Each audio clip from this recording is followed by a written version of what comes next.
Hello, I'm Dr. Christie. I'm a physician, a mother of 5, policy advisor for the Catholic Association, and hostess of the radio show on EWTN called Conversations with Consequences.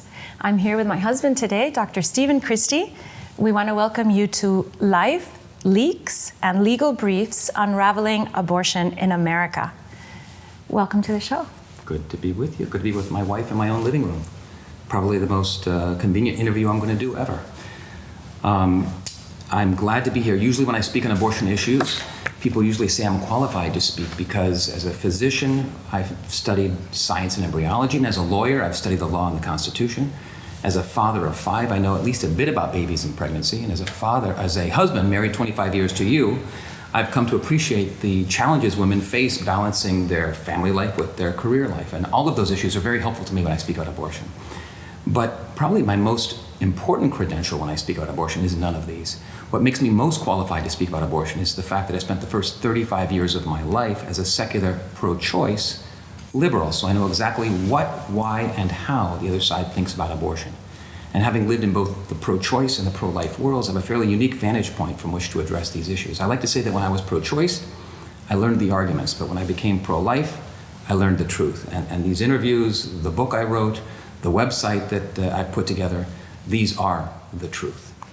So I know the answer to this question, but I think that our viewers would be interested in knowing how a progressive, secular, pro-choice man became so ardently pro-life, to the point of this interview and the book you've written and your website.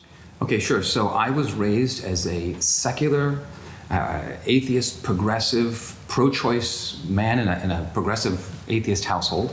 I went to a very fancy progressive high school where it was understood clearly that if you were thinking, if you were intelligent, if you were tolerant, you were obviously pro-choice. In fact, it was so obvious that nobody actually considered asking the question why. I remained pro-choice through college, through law school, and even into medical school. But if I had to say what actually changed me in a word, I'd have to say it's the word truth. Shakespeare says the truth will out, and in medical school, as you know, having attended with me, we learn that science is about facts, and that the definition of life has nothing to do with philosophy or religion or politics. What is alive is a scientific question that science has fully answered, and it's written out in every embryology book we use and every biology textbook used throughout the world. In every medical school. So the fact that life begins at conception is a scientific question that science has fully answered. And there was actually a particular moment in medical school, and I know you know this, and I'll repeat the story because I think it is interesting for people. So one evening, we were both in the anatomy lab, and I wandered off into this ante-room off to the side, which was a room that was discarded. It had extra desks that were left over and had cabinets. It was covered in dust. Nobody ever went in there. And one evening I wandered into the room and I turned on a light and I saw off in the distance a cabinet. And I looked behind the cabinet, which was covered in dust, and there were jars with babies in them in formaldehyde in different degrees of growth, so embryos and fetuses. And I kept staring at these embryos and fetuses, and the more I did, the more horrified I became at how irreverently they are being treated. They were just left and discarded. This display had probably been left for 25 years and nobody had even seen it. So the next morning I went to our embryology professor, who I know you remember, and she was a great professor, and I confessed to her how upset I was that how these babies were being treated so irreverently, and I used the word babies. And this wonderful professor became agitated, irritated, angry, and she shook her finger at me and she said to me, "Those are not babies. They were never babies. They were never alive. Those are embryos and fetuses. They were never alive, never alive, never alive." And I froze, and she froze, and we looked at each other. And again, I thought of Shakespeare, Hamlet, "The lady doth protest too much." And in that moment, I knew the truth. Those were babies, and they had been alive.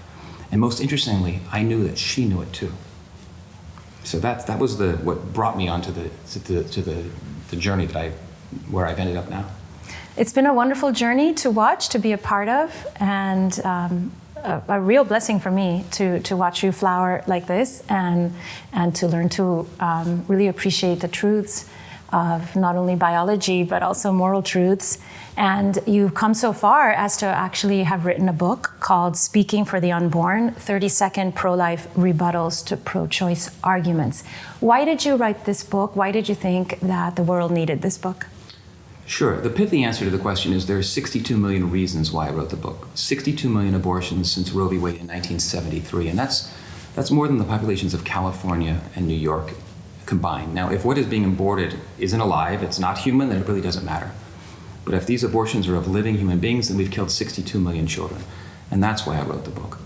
I guess the other reason I wrote the book is I really believe that the pro-life cause is a winning one, and we have to be prepared to articulate our reasons to anyone who asks. And that's why I put this book together, so that we can accomplish that. So there's the pro-life camp and the pro-abortion or pro-choice camp. We are 180 degrees apart from each other.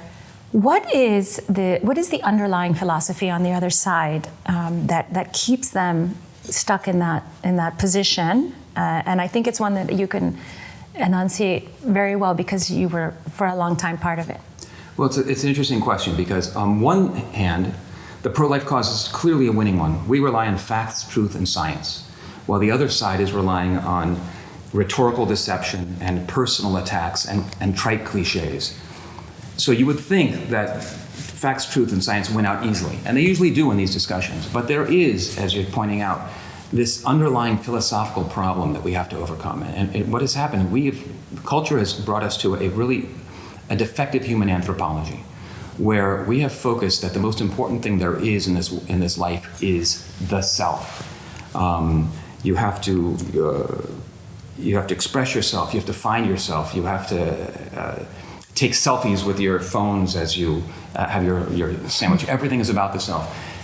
Because we've discarded the traditional Judeo-Christian concept of the self, about self-giving, about self-sacrifice, about self-restraint, about self-control, about losing yourself in the service of others.